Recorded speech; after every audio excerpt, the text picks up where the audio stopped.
എന്റെ പേര് ഹൃദ്യ. ഞാനിവിടെ ട്രിവാൻഡ്രം ആറ്റിങ്ങലാണ് എന്റെ വീട്. തിരുവനന്തപുരം. തിരുവനന്തപുരം. അപ്പോ എനിക്ക് +2 കഴിഞ്ഞിട്ട് നിൽക്കുകയാണ്. അപ്പൊ കരിയർ ചൂസ് ചെയ്യുന്ന കാര്യത്തില് ചെറിയൊരു കൺഫ്യൂഷൻ ഉണ്ട്. ഫസ്റ്റ് ഞാൻ എയർഫോഴ്സ് ആയിരുന്നു, NDA വഴി. എനിക്ക് പൈലറ്റ് ആവാനായിരുന്നു ഒരു ഇൻട്രസ്റ്റ്. അപ്പൊ എനിക്ക് കൊമേഴ്സ്യൽ ബേസിസിൽ പറ്റാത്തത് കൊണ്ട് NDA എക്സാം ഞാൻ 2 തവണ എഴുതിയിട്ടുണ്ടായിരുന്നു. അപ്പം മാത്സ് എനിക്ക് കുറച്ച് ടഫാണ്. അപ്പൊ മാത്സിന്റെ പേപ്പർ ക്ലിയർ ആവുന്നില്ല. പിന്നെ എന്റെ ഹൈറ്റും ഈ ഫ്ലൈയിങ് ഇതിൽ തന്നെ കിട്ടണമെങ്കിൽ 165 ഹൈറ്റ് വേണം. എനിക്ക് അത് കുറവാണ്. അപ്പൊ അത് നടക്കുമെന്ന് തോന്നുന്നില്ല. അതുകൊണ്ട് ഞാനിപ്പം കീം എക്സാം എല്ലാം എഴുതി. ഇനി എഞ്ചിനീയറിംഗ് ഫീൽഡ് ചൂസ് ചെയ്യാനാണെങ്കിൽ ഏതെടുക്കണം എന്നൊരു ഡൗട്ട് ഉണ്ട്. പിന്നെ എനിക്ക് ഫിസിക്സ് ഇഷ്ടമുള്ള സബ്ജക്റ്റ് ആണ് ഫിസിക്സ്. അപ്പൊ അത് ചെയ്യണോ എഞ്ചിനീയറിംഗ് എടുക്കണോ എല്ലാം ഒരു കൺഫ്യൂഷൻ. ഡോക്ടറിന്റെ വീഡിയോ ഞാൻ കണ്ടിരുന്നു. ECE-നെ പറ്റി CS-നെ പറ്റിയൊക്കെ പറയുന്ന കുറച്ച് വീഡിയോസ് ഞാൻ കണ്ടു. അപ്പൊ അതെനിക്ക് നല്ല യൂസ്ഫുൾ ആയിട്ട് തോന്നി. കുറെ കാര്യങ്ങളൊക്കെ ഞാൻ നോട്ട് ചെയ്ത് വെച്ചിട്ടുണ്ടായിരുന്നു. ഞാൻ എന്താ പറയേണ്ടത്? പൈലറ്റ് ആവാൻ ആഗ്രഹമുണ്ടെന്ന് പറഞ്ഞു, നല്ലതാണ്. NDA-ൽ പോയാൽ പൈലറ്റ് ആവണം നിർബന്ധമില്ല. അവരാണ് തീരുമാനിക്കുക നിങ്ങൾ ഏത് ബ്രാഞ്ചിൽ പോകണമെന്ന്. നമ്പർ 1. ഓക്കെ. മാത്തമാറ്റിക്സ് എല്ലാ കോമ്പറ്റീറ്റീവ് എക്സാമിനും ബുദ്ധിമുട്ടാവാൻ കാരണം മാത്സ് അറിയാത്തത് കൊണ്ടല്ല, മാത്സ് ഫാസ്റ്റായിട്ട് ചെയ്യാൻ അറിയാത്തത് കൊണ്ടാണ്. നമ്പർ 1. നമ്പർ 2, അത് മാത്തമാറ്റിക്സ് അല്ല, അതിനേക്കാളും കൂടുതൽ ലോജിക്കൽ റീസണിങ് ഒക്കെയാണ്. നമുക്കൊരു സ്റ്റേറ്റ്മെന്റ് പ്രോബ്ലം തന്നാൽ ആ സ്റ്റേറ്റ്മെന്റിനെ മാത്തമാറ്റിക്സ് ആക്കി മാറ്റാനുള്ള കഴിവ്. ഓക്കെ. അത് നമ്മുടെ സിലബസിൽ ടീച്ചർമാർ പഠിപ്പിക്കുമ്പോൾ ചെയ്യാറില്ല. അത്തരം കഴിവുകളാണ് വേണ്ടത്. അത് നമ്മൾ പണ്ട് മലയാളത്തിലൊക്കെ കുറേ അത്തരം ചൊല്ലുകൾ പോലുണ്ട്. ഞാനും നമ്മളോളവും അതിന്റെ പാതിയും കേട്ടിട്ടുണ്ടോ? അത് ഞാനും ചേർന്നാൽ 100 എന്നാൽ ഞങ്ങൾ എത്ര. ഇത് ഒരു മാത്തമാറ്റിക്സ് പ്രോബ്ലം ആണ്. അപ്പൊ അത് X-ഉം 2X-ഉം പിന്നൊരു X-ഉം. അപ്പൊ 3X + 1 = 100 ആണെങ്കിൽ 3X = 99 ആണെങ്കിൽ X എന്ന് പറയുന്നത് 33 ആണ്. ഉത്തരം കിട്ടാൻ 1 സെക്കൻഡ് മതി. പക്ഷെ ഇത് ഇങ്ങനെ കൺവേർട്ട് ചെയ്യാനുള്ള കഴിവ്, ആ കഴിവുണ്ടാക്കാനാണ് നമുക്ക് വേണ്ടത്. അവിടെയാണ് മിക്കവാറും ഈ ലോജിക്കൽ റീസണിങ്ങും മാത്തമാറ്റിക്കൽ എബിലിറ്റിയും തമ്മിലുള്ള ബന്ധം മനസ്സിലാവാതെ പലരും തോറ്റു പോകുന്നത്. അപ്പൊ അത് ഫാസ്റ്റായിട്ട് കുറേ പ്രാക്ടീസ് ചെയ്യുക, കൂട്ടുകാരുടെ കൂടെ പ്രാക്ടീസ് ചെയ്യുക. അതിപ്പോൾ മാത്രമല്ല, NDA കിട്ടിയില്ല ഇനിയിപ്പോൾ അത് കുഴപ്പമില്ല എന്നല്ല. അത് കിട്ടാത്തതിന് കാരണം 8th 9th 10th 11th 12th ആ 5 വർഷം ഇത്തരം പ്രാക്ടീസ് ഇല്ലാത്തതുകൊണ്ടാണ്. അപ്പോൾ ഇനിയുള്ള BTech പഠിക്കുന്ന 4 കൊല്ലവും ഇത്തരം പ്രാക്ടീസുകൾ കണ്ടിന്യൂ ചെയ്യണം. എങ്കിൽ BTech കഴിഞ്ഞാലെങ്കിലും ഇതേ പരീക്ഷ ഇനി എഴുതിയാലും പാസ്സാവാനുള്ള ചാൻസ് ഉണ്ടാവണമെങ്കിൽ ഇപ്പോഴേ പ്രാക്ടീസ് ചെയ്യണം. അത് തന്നെയാണ് സിവിൽ സർവീസ് ആയാലും ബാങ്ക് ടെസ്റ്റ് ആയാലും. ആർമി, എയർഫോഴ്സ്, നേവിയിലേക്ക് ഇനിയും ചാൻസ് ഉണ്ട്.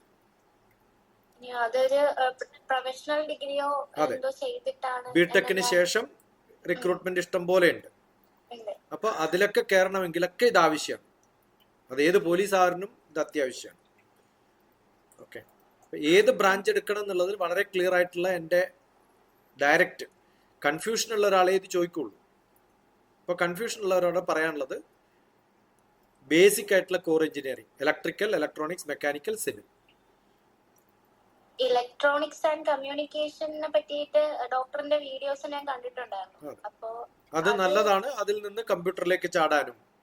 കമ്മ്യൂണിക്കേഷൻ ആണ്, ഇലക്ട്രോണിക്സ് ആണ് കമ്പ്യൂട്ടറിന്റെ ബേസ്. അപ്പൊ അത് പഠിച്ച ഒരാൾക്ക് എപ്പോൾ വേണമെങ്കിലും അതുമായിട്ട് റിലേറ്റഡ് ആയിട്ടുള്ള ഏറ്റവും കൂടുതൽ ഡെവലപ്മെന്റ് നടക്കുന്ന അവിടെയാണ്.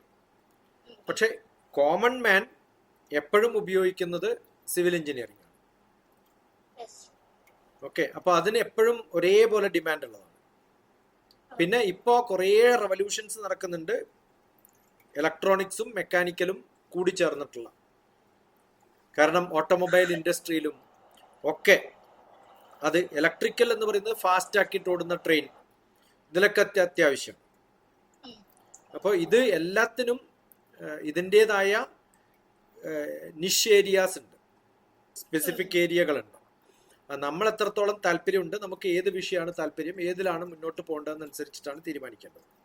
ഇപ്പോൾ ഫിസിക്സ് ഇഷ്ടമാണെങ്കിൽ മിക്കവാറും മെക്കാനിക്കലും ഇലക്ട്രിക്കലും അതുപോലെ തന്നെ ഇലക്ട്രോണിക്സ് ഒക്കെ. മാത്തമാറ്റിക്സ് ആണ് ഇഷ്ടമാണെങ്കിൽ കമ്പ്യൂട്ടർ സയൻസ് ആയിരിക്കും കുറച്ച് ബെറ്റർ എന്ന് പറയും.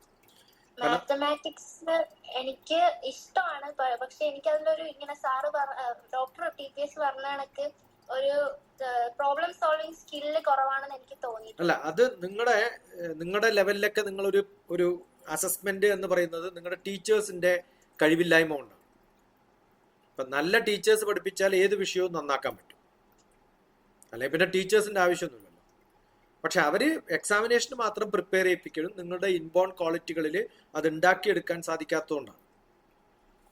ഓക്കെ, അത് പ്രോബ്ലം സോൾവിങ് എബിലിറ്റി അല്ല വേണ്ടത്, പ്രോബ്ലം അനാലിസിസ് ചെയ്യാനുള്ള എബിലിറ്റിയാണ് വേണ്ടത്.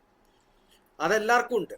അത് ഫിസിക്സ് പഠിക്കാൻ താല്പര്യമുണ്ട്, കഴിവുണ്ടെങ്കിൽ ഉറപ്പായിട്ടും മാത്സ് എളുപ്പമാവും. പക്ഷെ മാത്സ് എളുപ്പമായാൽ എല്ലാ വിഷയവും എളുപ്പമാവും. ഓക്കെ, അപ്പോൾ ഫിസിക്സ് പഠിക്കാൻ പറ്റുന്നുണ്ട്, എനിക്ക് ഇഷ്ടമാണ് എന്ന് പറയുന്ന ഒരാള് മാത്സ് ഇഷ്ടമല്ല എന്ന് പറഞ്ഞാൽ അത് ടീച്ചേഴ്സിന്റെ പോരായ്മയാണ്. മാത്സും ഫിസിക്സും ഇഷ്ടമാണ്, കെമിസ്ട്രി ഇഷ്ടമല്ല എന്ന് പറഞ്ഞാൽ അത് വേറൊരു കാര്യമാണ്. കാരണം കെമിസ്ട്രി എന്ന് പറയുന്നത് കുറേ ടെക്നിക്കൽ ടേംസും ഒരു ചാപ്റ്റർ പഠിക്കാൻ പറ്റും, പക്ഷെ അടുത്ത ചാപ്റ്ററും ഫസ്റ്റ് ചാപ്റ്റർ മറന്നു പോകും. കാരണം ഹൈലി കണക്റ്റഡ് അല്ല, കുറെ ലോജിക് ഒന്നും നമുക്ക് കണ്ടുപിടിക്കാൻ പറ്റില്ല, കാരണം കാണാൻ പറ്റില്ല. കാണാൻ പറ്റാത്ത കാര്യങ്ങളാണ് നമ്മൾ കേട്ട് പഠിക്കുന്നത്. ഫിസിക്സ് അങ്ങനെയല്ല, നമ്മൾ വിഷ്വലൈസ് ചെയ്യാൻ പറ്റും, അനുഭവിക്കാൻ പറ്റും, ഫീൽ ചെയ്യാൻ പറ്റും, വരക്കാൻ പറ്റും, ഇതൊക്കെ ചെയ്യാൻ പറ്റുന്നു. അപ്പൊ അതിൻ്റെ ഒരു ബെൻഡ് കുറച്ച് ഡിഫറെന്റ് ആണ്. അപ്പൊ അതിനെപ്പറ്റി വേവലാതിയും വേണ്ട, സിലബസ് നോക്കുക, ആര് പറയുന്നതും കേൾക്കരുത്.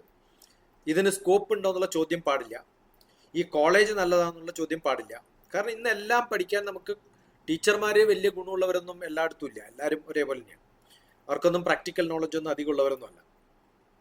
അപ്പൊ അതുകൊണ്ട് ഏത് കോളേജിൽ പോയാലും നമ്മൾ പഠിക്കാനുള്ളത് നമ്മൾ പഠിക്കേണ്ടത് തന്നെ വേണം.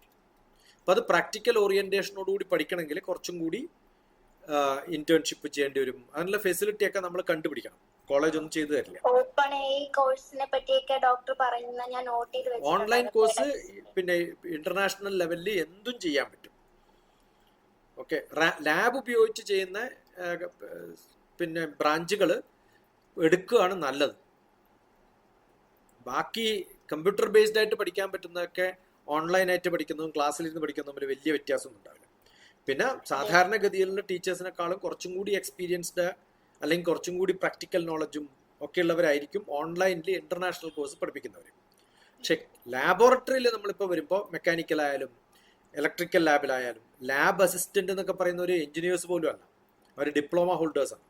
മിക്കവാറും അവരെയാ പോസ്റ്റ് ചെയ്യാം, കാരണം അവർക്കാണ് ഇതൊക്കെ ചെയ്യാൻ എളുപ്പവും അറിയുകയും ചെയ്യാം. എഞ്ചിനീയർ ആയാൽ ഒന്നും പഠിക്കില്ല. ഓക്കെ, അത് പഠിപ്പിക്കുന്നത് ശരിക്ക് ലാബിലാണ്. ആ ലാബിൽ നമ്മൾ കുറച്ചും കൂടി ഇൻട്രസ്റ്റ് ഉണ്ടെങ്കിൽ ആ എഞ്ചിനീയറിങ് അത്തരം ഫീൽഡിലേക്ക് നമുക്ക് പോകാൻ പറ്റും. അപ്പോൾ പഠിക്കാനുള്ളത് നന്നായിട്ട് പഠിക്കുക, ബാക്കിയുള്ള പഠിക്കാൻ പറ്റുന്നതൊക്കെ ഓൺലൈൻ പഠിക്കുക. അപ്പോൾ ഓൺലൈൻ പഠിക്കണമെങ്കിൽ ഹോസ്റ്റലിൽ താമസിക്കുമ്പോഴുള്ള പ്രോബ്ലം ഉണ്ട്. അപ്പോൾ വീട്ടിൽ നിന്ന് പോയിട്ട് വരികയാണെങ്കിൽ അതിനുള്ള ഫെസിലിറ്റി ഉള്ളവരാണെങ്കിൽ, ഇപ്പം എൻ്റെ നാട്ടിലൊക്കെ ഉള്ള ഒരാൾക്ക് വീട്ടിൽ നിന്ന് പോയിട്ട് വരുന്ന എഞ്ചിനീയറിംഗ് കോളേജിൽ നിന്നാണ് അത്രയൊന്നും അടുത്തൊന്നും കിട്ടിയെന്ന് വരില്ല. അപ്പോൾ we will have to anyway stay out. Okay, അപ്പോൾ അതിനനുസരിച്ചുള്ള ഫെസിലിറ്റി ഉള്ളവരാണെങ്കിൽ അത് ഉപയോഗപ്പെടുത്തുക, അതാണ് വേണ്ടത്. അപ്പോൾ എനിക്ക് റിസർച്ച് PhD ഒക്കെ ചെയ്യാനായിട്ട് താല്പര്യമുണ്ട്. ഇപ്പൊ ഡോക്ടറിന്റെ വീഡിയോസ് ഒക്കെ കണ്ടപ്പോൾ കുറച്ച് ഇൻസ്പയർ ആയി. പുറത്ത് മാക്സ് പ്ലാങ്ക് യൂണിവേഴ്സിറ്റിയുടെ ഒക്കെ കാര്യം സാർ പറഞ്ഞപ്പോൾ അങ്ങനെയൊക്കെ പോയി ചെയ്യണമെന്നൊരു താല്പര്യമുണ്ട്. പക്ഷെ നമുക്ക് അങ്ങനെ ഒരു ലെവലിൽ എത്തിപ്പെടാൻ പറ്റുമോ എന്നുള്ള ഒരു കൺഫ്യൂഷനിലാണ്. ബിടെക് കഴിയുമ്പോൾ ഗ്രാജുവേഷൻ എഞ്ചിനീയറിംഗ് കഴിയുമ്പോൾ ഏറ്റവും നല്ലത് ഉടനെ ഒരു ജോലി കിട്ടലാണ്. അത് അത്യാവശ്യമാണ്. കാരണം ആ പ്രാക്ടിക്കൽ എക്സ്പീരിയൻസ് ഇല്ലാത്തത് കൊണ്ട് അതിനു വേണ്ടി ചേർന്നിട്ട് പിന്നെ അത്തരം യൂണിവേഴ്സിറ്റികളിലൊക്കെ പോകണമെങ്കിൽ കുറച്ച് പ്രാക്ടിക്കൽ സ്കില്ലും കുറച്ച് ലോകപരിചയവും അവിടെ പോകാനുള്ള കാരണവും ഒക്കെ കൃത്യമായിട്ട് നമ്മൾ എഴുതി ഒരു സ്റ്റേറ്റ്മെന്റ് ഓഫ് പർപ്പസ് എന്നാ പറയാം, അത് കൃത്യമായിട്ട് എഴുതാൻ അറിയണം. അത് ഇന്നാളുടെ ലെക്ചർ കേട്ടിട്ട് മാക്സ് പ്ലാങ്ക് കേട്ടു ഞാൻ പോകണമെന്നല്ല, അവിടെ എന്താ നടക്കുന്നത് അതൊക്കെ ഇപ്പം ഈ ലെവലിൽ മനസ്സിലായെന്ന് വരില്ല. അത് മനസ്സിലാക്കാനുള്ള ഒരു ലെവൽ എന്ന് പറയുന്നത് ഗ്രാജുവേഷൻ കഴിഞ്ഞ് എവിടെയെങ്കിലൊക്കെ വർക്ക് ചെയ്ത് കുറച്ച് എക്സ്പീരിയൻസ് ഒക്കെ കിട്ടി ആ സമയത്ത് നമ്മൾ ചിന്തിച്ചിട്ട് എടുക്കേണ്ട ഒരു തീരുമാനം. നമ്പർ 1. ഇനി അതല്ല റിസർച്ചാണ് താല്പര്യം, എനിക്ക് അത്രയൊക്കെ ഒരു ഇൻട്രസ്റ്റ് ഉള്ള ഒരാളാണെങ്കിൽ ഐസർ ആയിരുന്നു ഫോക്കസ് ചെയ്യേണ്ടത്. ഐസർ എക്സാം എഴുതിയിട്ടുണ്ടായിരുന്നു സാർ, പക്ഷേ അതിൽ കിട്ടാനായിട്ടുള്ളൊരു സാധ്യത ഇല്ല. ഞാൻ അത്രയും ലെവലിലുള്ള ഇതിലല്ല പഠിച്ചിരുന്നത്. ഈ പഠിച്ചിരുന്നത് എന്ന് പറയുന്നതൊക്കെ തെറ്റാണ്, എനിക്കത് കിട്ടിയില്ല അത്ര. ഇപ്പൊ ചിലരൊക്കെ പറയും ഞാൻ ഈ വർഷം വളരെ കാഷ്വൽ ആയിട്ട് എഴുതിയത് അതുകൊണ്ട് സീരിയസ്. എന്താ കാഷ്വൽ ആയിട്ട് എഴുതാൻ ഇപ്പൊ ആരാ പറഞ്ഞത്? അങ്ങനെ ആരെങ്കിലും എക്സാമിന് മുമ്പ് കാഷ്വൽ ആയിട്ട് പോയിരുന്നു എഴുതും? നന്നായിട്ട് പ്രിപ്പയർ ചെയ്യാണ്ടാ എഴുതിയത്, ആരാ പറഞ്ഞു പ്രിപ്പയർ ചെയ്യണ്ടെന്ന്? അപ്പൊ ഇതൊക്കെ എക്സ്ക്യൂസുകളാണ്. എല്ലാവർക്കും എല്ലാ ഇൻസ്റ്റിറ്റ്യൂഷനിലും കിട്ടില്ലല്ലോ. അപ്പൊ ചിലർക്ക് കിട്ടും. ആ കിട്ടുന്നത് വിവരമുള്ളത് കൊണ്ടോ വിവരമില്ലാത്തത് കൊണ്ടോ അല്ല കിട്ടാത്തത്.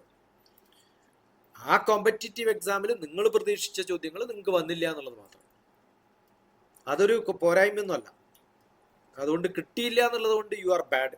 കിട്ടിയതൊക്കെ നല്ല മെച്ചമുള്ളവരാണെന്നൊന്നും എനിക്ക് വിശ്വാസമില്ല. അങ്ങനെ വലിയ ഇൻസ്റ്റിറ്റ്യൂഷനിൽ പഠിച്ചത് കൊണ്ടേ വലുതായിട്ടുള്ളൂ എന്നൊന്നും ഒരു തോന്നലൊന്നും വേണ്ട. ഓക്കെ, അതുകൊണ്ട് ഉള്ള സ്ഥലത്ത് നന്നായിട്ട് പഠിക്കുക, ഇനിയെങ്കിലും നന്നായിട്ട് പെർഫോം ചെയ്യുക. അതുപോലെ തന്നെ central university, Indian institute of science, ഇവരൊക്കെ റിസർച്ച് ഓറിയന്റഡ് ആണ്. IIT കുറച്ച് റിസർച്ച് ഓറിയന്റഡ് ആണ്. ഐസറും IIScയും സെൻട്രൽ യൂണിവേഴ്സിറ്റിയാണ് റിസർച്ച് ഓറിയന്റഡ്. IIT കുറച്ചും കൂടി താഴെയാണ്, പക്ഷെ കുഴപ്പമില്ല. സാധാരണ കോളേജുകളിൽ പഠിപ്പിക്കുന്ന ടീച്ചേഴ്സിനൊന്നും ഈ ഒരു റിസർച്ച് ഓറിയന്റേഷൻ ഉണ്ടാവില്ല. ആ ഓറിയന്റേഷൻ ഉള്ളവർ പഠിപ്പിക്കുമ്പോഴാണ് കുട്ടികൾക്കും ആ റിസർച്ച് ഓറിയന്റേഷൻ ഉണ്ടാവുക. ഓക്കെ, അപ്പൊ അത് വ്യത്യസ്തമായിട്ട് മനസ്സിലാക്കാനുള്ളൊരു, അത് ഇപ്പോൾ ഓപ്പൺ ആയിട്ട് നമുക്ക് പലതും പഠിക്കാം. അങ്ങനെ കുറേ ഡോക്ടർമാരുടെയും അവരുടെയൊക്കെ സബ്ജക്റ്റൊക്കെ പഠിക്കുക, നല്ല പുസ്തകങ്ങളൊക്കെ ഡൗൺലോഡ് ചെയ്ത് പഠിക്കുക. Okay, engineering physics, engineering chemistry, engineering mathematics, അതൊക്കെ ഡൗൺലോഡ് ചെയ്ത് വെക്കാം. ഇതൊക്കെ PDF ഫ്രീലി അവൈലബിൾ ആണ്. അത് പഠിച്ചു തുടങ്ങുക. അതിൽ ഓരോ ടെക്നിക്കൽ ടേമിന്റെ അർത്ഥം മനസ്സിലാക്കുക. കോളേജിൽ BTech പാസ്സാവാനും അവിടെ നല്ല മാർക്ക് കിട്ടാനും അതിൻ്റെ ആവശ്യമൊന്നുമില്ല.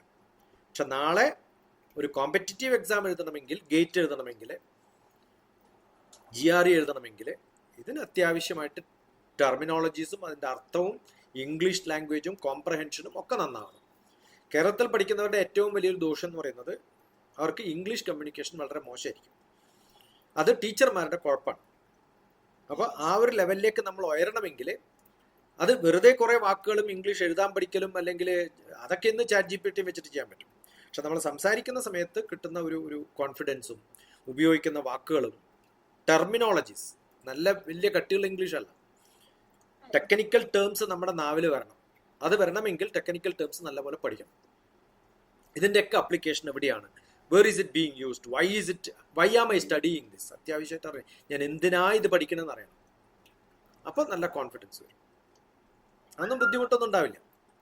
ഈ ഒരു കമ്മ്യൂണിക്കേഷന് വേണ്ടിയിട്ട് എനിക്ക് വെച്ചൊരു മെസ്സേജ് കണ്ടാൽ നമുക്കറിയാം you are good, you wanted to study, you have that talent. അതിൽ നിന്ന് നമ്മൾ അസസ് ചെയ്യും. അങ്ങനെ കുറേ ഒരു 100 പേരെ അയക്കുമ്പോഴാണ് ഞാൻ ഒരു 50 പേർക്ക് യെസ് വി ക്യാൻ സജസ്റ്റ്. അപ്പോൾ ചിലർ സജസ്റ്റ് ചെയ്യാം, പക്ഷെ അവർ ചിലപ്പം ഗൂഗിൾ മീറ്റ് വേണ്ട, വിളിച്ച് തീർക്കാൻ പറ്റുമോ എന്ന് വെച്ചാൽ they don't have patients, they have less interest, അതാണ് കാണിക്കുക. അപ്പം അതൊക്കെ വെച്ചിട്ട് നമ്മൾ അസസ് ചെയ്യും. So you have that merit, വെറുതെ പറയുന്നതല്ല, and you can do well. Okay, അപ്പോഴേ ഞാൻ ഫസ്റ്റ് തിങ്ക് ചെയ്തെന്ന് വെച്ചാൽ ഡിഗ്രി ഫിസിക്സ് എടുത്തിട്ട് PhD ലെവൽ അങ്ങനെ പോവാന്ന്. അപ്പോ എല്ലാരും പറയുന്നത് ഇപ്പൊ ഒരു പ്രൊഫഷണൽ കോഴ്സ് ആണ് എപ്പോഴും ഗ്രാജുവേഷനേക്കാളും നല്ലത്. ഇപ്പൊ ഫിസിക്സ് BScയിലുള്ള കംപ്ലീറ്റ് സിലബസ് ഡൗൺലോഡ് ചെയ്തിട്ട് പഠിക്കണമെങ്കിൽ 2 മാസം 3 മാസം കൊണ്ട് തീർക്കാം. 3 കൊല്ലമൊന്നും വേണ്ട അത് പഠിക്കാൻ. ഓക്കെ, പക്ഷെ അത് എഞ്ചിനീയറിംഗ് കോളേജിലെ ഒരു സിലബസ് എന്ന് പറയുന്നതും പ്രാക്ടിക്കൽ എന്ന് പറയുന്നതും കിട്ടുന്നൊരു പ്രൊഫഷണലിസം, നല്ല ഗ്രൂപ്പ് ആവണം, നല്ല കോളേജ് ആവണം, എങ്കിലേ ആ ഒരു ബെനിഫിറ്റ് ഒക്കെ കിട്ടുള്ളൂ. ഇതൊക്കെ നമുക്ക് പാരലലി ചെയ്യാൻ പറ്റുന്ന സംഭവമാണ്. പിന്നെ 3 ഇയർ പ്രോഗ്രാമിനെക്കാളും നല്ലത് 4 ഇയർ പ്രോഗ്രാമാണ്. അതാണ് MS-ന് പോകണമെങ്കിൽ BTech-കാർക്ക് പോവാം, BSc-കാർക്ക് MS-ന് പോകണമെങ്കിൽ മാസ്റ്റേഴ്സ് കമ്പൽസറി എന്ന് പറയും അവർ. ചിലപ്പോൾ ഹൈലി മെറിറ്റോറിയസ് ആണ്, you have proved that you have extra edge ഉണ്ടെന്ന് പ്രൂവ് ചെയ്താൽ ദേ വിൽ ടേക്ക് യു. അത് വളരെ റെയർ ആയിട്ടൊക്കെ കിട്ടുന്നു. എൻ്റെ സ്റ്റുഡൻസും പരിചയമുള്ളവരും ബുദ്ധിയുള്ളവരും റിലേറ്റീവ്സ് ആയിട്ടുള്ളവരും ഒക്കെ ഉണ്ട്. BSc കഴിഞ്ഞ് ഡയറക്റ്റ് MS-ന് പോയവരൊക്കെ ഉണ്ട്. പക്ഷെ വളരെ റെയറാണ്. 1000-ൽ 1, 2, 3 പേരൊക്കെ ഉണ്ട്. അങ്ങനെ അമ്മയ്ക്കും എല്ലാവർക്കും, അമ്മ ഡോക്ടറിന്റെ വീഡിയോസ് കാണാറുണ്ടായിരുന്നു. അപ്പൊ ഇങ്ങനെയൊക്കെ ഓരോ കുട്ടികൾക്ക് പറഞ്ഞു കൊടുക്കണൊക്കെ എനിക്ക് ഒന്ന് കാണിച്ചു തന്നിട്ടുണ്ടായിരുന്നു. അമ്മയ്ക്കും ഇങ്ങനെ ഒരു കൺഫ്യൂഷൻ ആണ്. എനിക്ക് മെഡിക്കൽ ഫീൽഡ് അങ്ങനെ ഒരു ഇൻട്രസ്റ്റ് ആയിട്ട് തോന്നിയിട്ടില്ല. അപ്പൊ കൂടെയുള്ള മിക്കുള്ളവരും ഒരു വർഷം റിപ്പീറ്റ് ഒക്കെ ചെയ്തിട്ട് എഴുതാനായിട്ട് പോവുകയാണ്. അല്ല, ശരിക്കും പറഞ്ഞാൽ മെഡിക്കൽ ഫീൽഡാണ് ഏറ്റവും നല്ല പ്രൊഫഷണൽ എന്ന് പറയുന്നത്.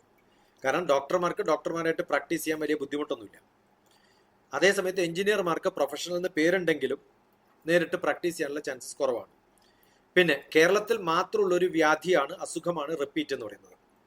അപ്പോൾ റിപ്പീറ്റ് ചെയ്തിട്ട് എനിക്ക് താല്പര്യമില്ല എന്നൊക്കെ പറയുന്നത് വലിയൊരു കഴിവായിട്ട് ഞാൻ കരുതാറില്ല.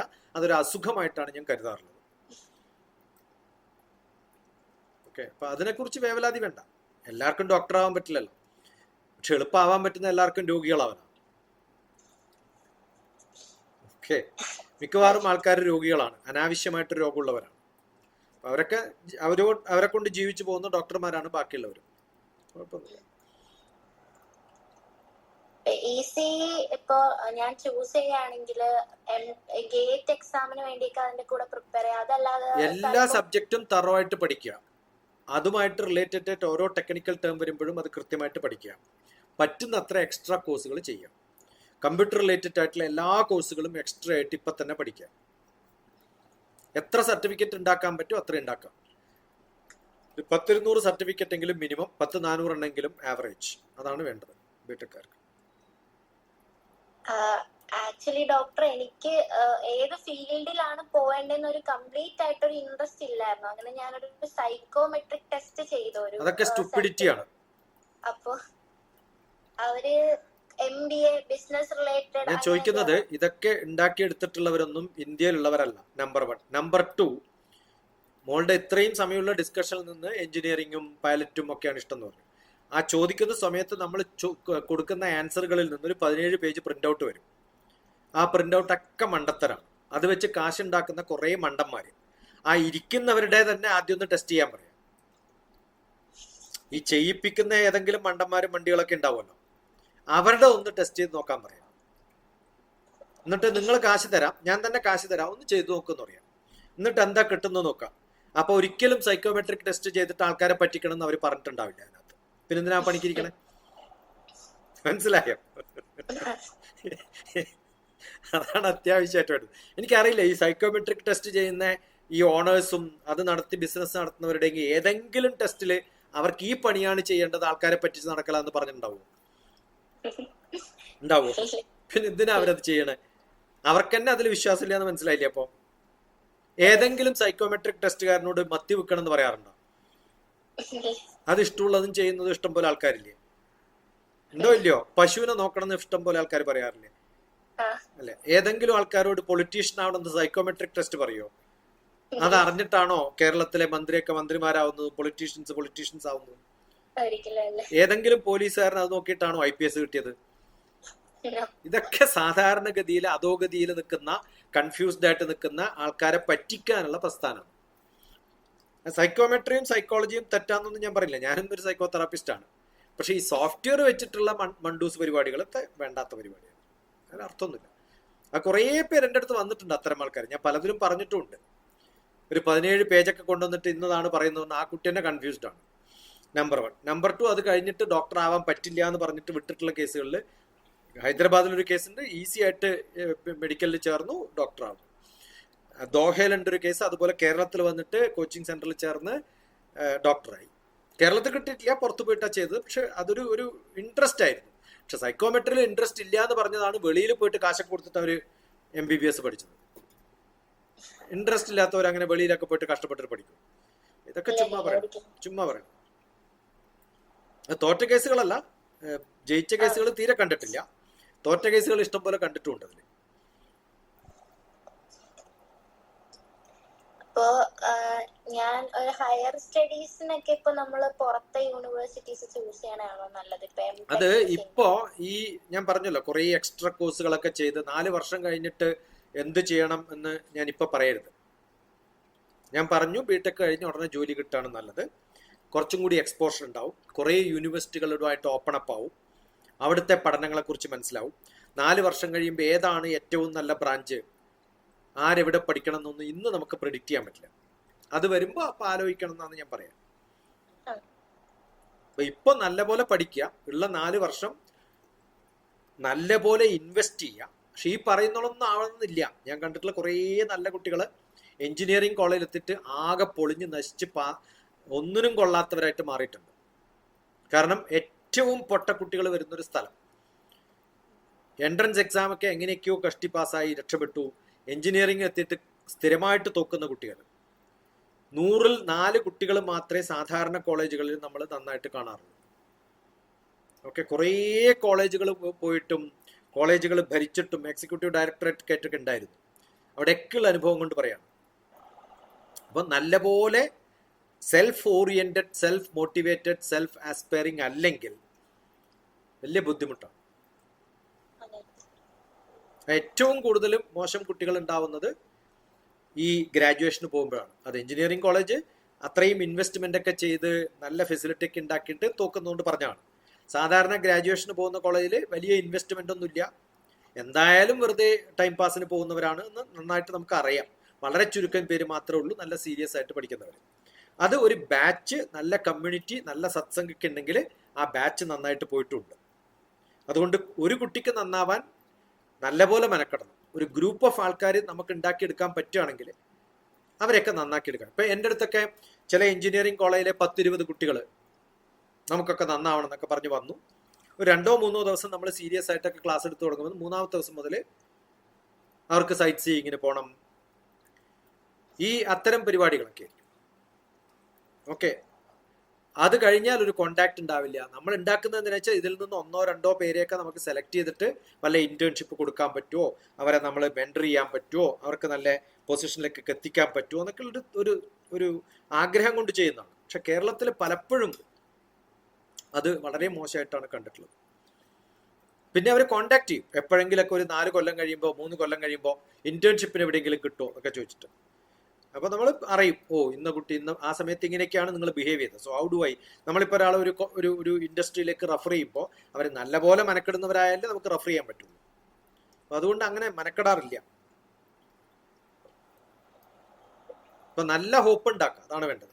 ഇപ്പം ബിടെക് കഴിഞ്ഞിട്ടുള്ള ജോലി എന്ന് പറയുന്നതിൽ ഏറ്റവും നല്ല ജോലി എന്ന് പറയുന്നത് ഇന്ത്യൻ എഞ്ചിനീയറിംഗ് സർവീസാണ്.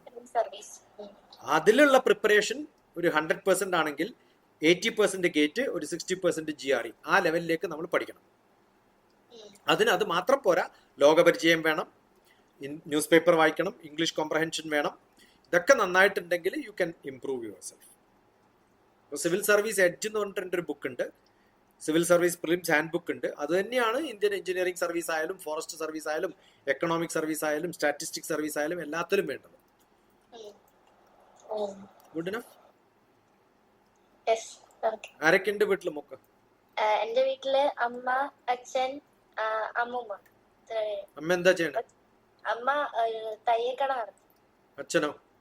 അച്ഛൻ ഒരു ഫോട്ടോഗ്രാഫറും വീഡിയോഗ്രാഫർ. ന്യൂസ് ഉണ്ട് ഇവിടെ ഓൺലൈൻ ആയിട്ട്, ഹൃദയപൂർവ്വം എന്ന് പറഞ്ഞു ഓൺലൈൻ ന്യൂസ് ചാനലാണ്. ഗുഡ്. എവിടെയാ തിരുവനന്തപുരത്ത് വീട്? ആറ്റിങ്ങൽ. അപ്പൊ ഇങ്ങനെ ഞാനിങ്ങനെ ഒരുപാട് വീഡിയോസ് കണ്ടിട്ടുണ്ടായിരുന്നു ഡോക്ടറിന്റെ. ECയെ പറ്റി പറയുന്നത്, CS, ഇങ്ങനെ കുറെ സിവിൽ സർവീസിനെ പറ്റിട്ട് പറയുന്ന അടക്കം ഞാൻ ഇങ്ങനെ കണ്ടിട്ടുണ്ടായിരുന്നു. പക്ഷെ എനിക്ക് എന്റെ പ്രശ്നം എന്ന് പറയുന്നത് ഒരു ഇതിൽ എത്തിപ്പെടാൻ ഉള്ളൊരു ബുദ്ധിമുട്ടാണ്. എത്തിപ്പെട്ട് കഴിഞ്ഞാൽ എനിക്ക് അതിനു വേണ്ടി വർക്ക് ചെയ്യണം, അതിൽ തന്നെ ഒരു ടോപ്പ് മോസ്റ്റ് പൊസിഷനിൽ എത്തണം എന്നാണ് ഒരു ഡ്രീം. അല്ല, എല്ലാവർക്കും ഉള്ളതാണ്. നമ്മൾ ചെയ്യേണ്ടത് കുറച്ച് നല്ലപോലെ മെനക്കെടണം. ജീവിതത്തിൽ എന്താവണം എന്നുള്ളതിന്റെ ഒരു ഗ്രാഫ് വരയ്ക്കുക, അതിലേക്കുള്ള വഴി ഇന്നതൊക്കെയാണെന്ന് കൃത്യമായിട്ട് തീരുമാനിക്കുക. നല്ലപോലെ മെനക്കെട്ടാൽ ഒരു 4 വർഷം യു ക്യാൻ മേക്ക് ഇറ്റ്. ഡോക്ടറിന്റെ ഒരുപാട് മറ്റേ ടെഡക്സിന്റെ ഒക്കെ ഇത് ഞാൻ സെർച്ച് ചെയ്ത് നോക്കിയിട്ടുണ്ടായിരുന്നു. സിലബസ്, ECയുടെ സിലബസും എടുത്ത് വെച്ചിട്ടുണ്ടായിരുന്നു. അപ്പൊ എല്ലാരും ഇപ്പൊ കമ്പ്യൂട്ടർ സയൻസ് ആണ് പ്രിഫർ ചെയ്യുന്നത്. പക്ഷെ എനിക്ക് കമ്പ്യൂട്ടർ നോളജ് അത്ര ഇല്ല. അപ്പൊ അല്ല, നോളജ് ഇല്ല എന്നുള്ളത് പഠിക്കാനുള്ള താല്പര്യവുമായിട്ട് റിലേഷൻ ഒന്നുമില്ല, ഉണ്ടാക്കിയെടുക്കാൻ പറ്റുന്നതേ ഉള്ളൂ.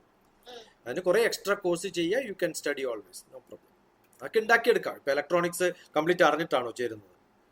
കമ്മ്യൂണിക്കേഷൻ കംപ്ലീറ്റ് അറിയൂ? ഇല്ല. ഈതർനെറ്റ് എന്ന് പറഞ്ഞാൽ അറിയൂ? അപ്പൊ സിലബസ് എടുക്കുക, ടെക്നിക്കൽ ടേം നോക്കുക, കംപ്ലീറ്റ് അർത്ഥം മനസ്സിലാക്കുക, എന്നിട്ട് പഠിക്കുക.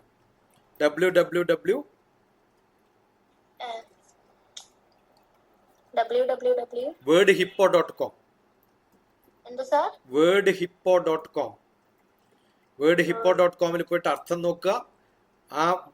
ആ ഒരു ഈതർനെറ്റ് എന്ന് കേട്ടാൽ എന്താണ് ഈതർനെറ്റ് എന്ന് ഡിഫൈൻ ചെയ്തിട്ട് സ്വന്തം ഒരു ഡിക്ഷണറി ഉണ്ടാക്കുക. മൈ എഞ്ചിനീയറിംഗ് ഡിക്ഷണറി, എല്ലാ ടെക്നിക്കൽ ടേംസും. അത് നമ്മുടെ എക്സൽ ഷീറ്റിൽ അങ്ങോട്ട് ഉണ്ടാക്കിയിട്ട് ആൽഫബറ്റിക് ഓർഡറിൽ ഉണ്ടാക്കി വെക്കുക. അപ്പോൾ ഒരു ഡൗട്ട് വരുമ്പോൾ അത് ഉടനെ നോക്കിയിട്ട് പഠിക്കാൻ പറ്റും. ഓക്കെ, അതാണ് ചിന്ത. അമ്മ എന്ത് പറയണു? അമ്മയുടെ അടുത്ത് അമ്മയാണ് ഗൈഡ്. എല്ലാവർക്കും അമ്മമാരാണ് ഗൈഡ്. അമ്മയ്ക്ക് ഡോക്ടറിനെ കണ്ട് സംസാരിക്കണമെന്ന് വലിയ ആഗ്രഹം അമ്മയ്ക്കും ഉണ്ടായിരുന്നു. ഞാൻ തിരുവനന്തപുരത്ത് ഒരു 10 ദിവസത്തെ ഒരു 5 ദിവസത്തെ ക്ലാസ് ഒക്കെ നടത്തിയിരുന്നു, ഒരു ജനുവരി ഫെബ്രുവരിയിലൊക്കെ.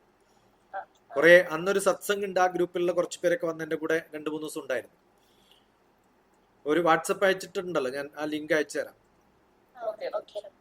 കുറെ ഗ്രൂപ്പ് ഉണ്ട് തിരുവനന്തപുരത്തെ, കുറച്ച് നല്ല പഠിക്കാൻ താല്പര്യമുള്ളവരുണ്ട്. എല്ലാം കൺഫ്യൂഷൻ ആണ് ഡോക്ടർ. അപ്പൊ എന്തെങ്കിലും ഒന്ന് ചൂസ് ചെയ്ത് അതിൽ ബെറ്റർ ആയി പഠിക്കുന്നു എന്നുള്ള ആഗ്രഹമാണ്. അത്രേ ഉള്ളൂ അല്ലെ? എല്ലാം നല്ലതാണ്, എന്ത് പഠിച്ചാലും നന്നാവും. ഏത് പഠിച്ചാലും കമ്പ്യൂട്ടർ സയൻസിലേക്ക് വല്ല ജോലിയും കിട്ടിയിട്ടൊക്കെ പോണെങ്കിൽ ഈ പഠിക്കുന്നതിന്റെ കുറച്ചൊരു എക്സ്ട്രാ കൂടി ചേർക്കുക. പിന്നെ മാസ്റ്റേഴ്സിന് പോകുന്ന സമയത്ത് പോകണമെന്ന് താല്പര്യം ഉണ്ടെങ്കിൽ, ജോലി കിട്ടിയില്ലെങ്കിൽ ആ സമയത്ത് കമ്പ്യൂട്ടർ സെലക്ട് ചെയ്തിട്ട് പോയാലും മതി. എല്ലാ കമ്പനികളും നിങ്ങളെ സെലക്ട് ചെയ്ത് കഴിഞ്ഞാൽ അവർക്ക് ആവശ്യമുള്ള ട്രെയിനിങ് കൊടുത്തിട്ടാണ് അവരെ അബ്സോർബ് ചെയ്യുക. ആ സെലക്ഷൻ പ്രോസസ്സിലൊക്കെ നമ്മളൊക്കെ സാധാരണ കൊടുക്കുന്നത് ഗ്രൂപ്പ് ഡിസ്കഷനൊക്കെ ആയിരിക്കും. കമ്മ്യൂണിക്കേഷൻ ഉണ്ടോ, സംസാരിക്കാൻ പറ്റുമോ, ഇന്നത്തെ പ്രധാന ന്യൂസ് എന്താണെന്നൊക്കെയാണ് നമ്മൾ രാവിലെ ചോദിക്കുക. അപ്പൊ ഇവര് കംപ്ലീറ്റ് കമ്പ്യൂട്ടർ സയൻസ് സിലബസ് പഠിച്ചിട്ടാണ് വന്നിട്ടുണ്ടാവുക. ഒന്നും നമുക്ക് ബാധകമല്ല. ഇവർക്ക് ലോകത്തെക്കുറിച്ച് അറിയാനുള്ള താല്പര്യമുണ്ടോ, അതൊക്കെയാണ് നമുക്ക് അറിയേണ്ടത്. അപ്പൊ അത്തരം ന്യൂസ് വായിക്കുക, ഹിന്ദു ന്യൂസ് പേപ്പർ വായിച്ച് അതിനെ ബ്രീഫ് ഉണ്ടാക്കാൻ പഠിക്കുക.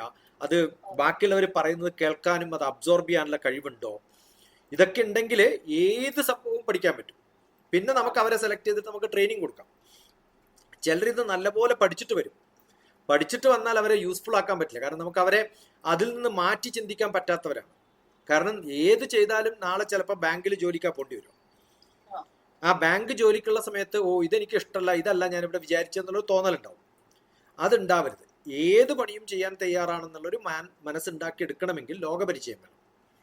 അതുണ്ടാക്കലാണ് മക്കൾക്ക് ഉണ്ടാകേണ്ടത്. അതെന്തായാലും മോക്കുണ്ട്.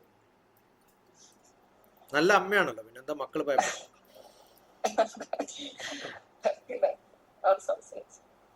ഓക്കെ, ഇത് പബ്ലിഷ് ചെയ്യാലോ അല്ലേ മോളു? ഒന്ന് വാട്സപ്പ് ചെയ്യുക, കോണ്ടാക്ട് ചെയ്യുക. We will be in touch. കാണും നമ്മൾ എപ്പോഴെങ്കിലും തിരുവനന്തപുരത്തൊക്കെ വരുമ്പോ കാണും. അല്ലെങ്കിൽ ഞാൻ നാട്ടിൽ വരുമ്പോ എന്നെ വന്ന് അവിടെ വെച്ചു. ഞാൻ അടുക്ക വരാറുണ്ട് എന്തെങ്കിലുമൊക്കെ ആവശ്യം. ഞാൻ അടുത്ത ഈ 11, 12, 13 ഉണ്ട്, പക്ഷെ അത് കൊച്ചിലാണ്. അങ്ങനെ എപ്പോഴെങ്കിലൊക്കെ ഉണ്ടാവും. ഡോക്ടറിന്റെ ക്ലാസ് ഒക്കെ ഉണ്ടോ? എപ്പോഴെങ്കിലൊക്കെ ഉണ്ടാവും. എന്തെങ്കിലുമൊക്കെ സംഭവങ്ങൾ വരുമ്പോ അതിനനുസരിച്ച് നമുക്ക് ആലോചിക്കാം. മാത്സ് ഒക്കെ പഠിക്കും. സ്വന്തം ക്ലാസ് പഠിപ്പിക്കണം എന്ന് ഞാൻ പറയാറില്ല. ട്യൂഷനും ക്ലാസ്സുകൾക്കൊന്നും വിശ്വാസമില്ല എനിക്ക്. നിങ്ങൾ ഒരു 2-3 പ്രാവശ്യം എൻ്റെ അടുത്ത് ഇരുന്ന് കഴിഞ്ഞാൽ അത് പഠിക്കാൻ പറ്റും. ഇപ്പൊ ട്രിഗണോമെട്രി പഠിച്ചിട്ടുണ്ട് മോള്, പക്ഷെ DrTPS ട്രിഗണോമെട്രി അടിച്ചു നോക്കുമ്പോൾ കുറച്ച് ക്ലാസ്സുകൾ കാണും നെറ്റില്. അപ്പൊ എന്റെ സ്റ്റൈൽ എങ്ങനെയാണെന്ന് മനസ്സിലാവും. അത് നിങ്ങൾ ഇതുവരെ കേൾക്കാത്ത തരത്തിലായിരിക്കും. അപ്പൊ അത് വെച്ചിട്ട് ഇതാന്ന് പറഞ്ഞിട്ട് എനിക്ക് പഠിക്കാൻ പറ്റും. അതാണ് വേണ്ടത്. അപ്പൊ അമ്മ ചെയ്യുന്ന പണിയും ഞാൻ പഠിച്ചിട്ടുണ്ട്. ഞാൻ 7ാം ക്ലാസ്സിൽ പഠിക്കുമ്പോൾ ടൈലറിങ് പഠിച്ചാണ്. ഓക്കെ, അതിപ്പോഴും എനിക്കൊരു മെഷീൻ കിട്ടിക്കഴിഞ്ഞാൽ നിങ്ങൾ ഏതൊരു ഡ്രസ്സ് കാണിച്ചു തന്നാലും അതുപോലെ കട്ട് ചെയ്ത് സ്റ്റിച്ച് ചെയ്യാൻ എനിക്കറിയാം. ഡിസൈനിങ് നല്ലപോലെ പഠിച്ചിട്ടുണ്ട്. ഓക്കെ,